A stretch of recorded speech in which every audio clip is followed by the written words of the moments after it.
তো বন্ধুগণ সবাইকে গুড মর্নিং নমস্কার জানাই। আজকে একটা ভিডিও নিয়ে চলে এসেছি।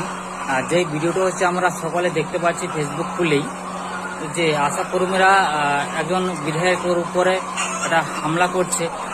কীরকম হামলা না, বিধায়িকা তাদেরকে কিছু কাজ, যেটা আশাকর্মী যেটা কাজ হয় সেই কাজটা হয়তো সম্পূর্ণ করতে পারছিল না বলে বা তাদের বিধায়কের উপর একটা চাপ আসছে, যার পরে বলে দিয়েছে নাকি আপনারা কি চুরি করে কাজ পেয়েছেন, কাজ করতে পারছেন না।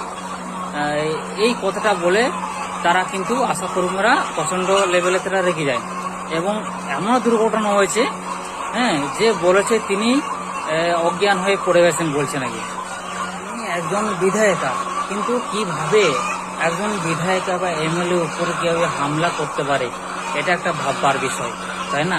আশাকর্মীরা বলছে নাকি আমাদেরকে অপমান করা হচ্ছে বিভিন্ন সোশ্যাল মিডিয়ার মাধ্যমে, আমরা নাকি অযোগ্য। তো যদি আপনারা যদি সিভিক ভলেন্টিয়ারের মধ্যে ছাঁটাই বাছাই বা পরীক্ষার মধ্যে করা হতো বা করা হতে পারে, কিন্তু অনেক মানুষই বা অনেক আশাকর্মীরা কিন্তু বাদ করতে পারে।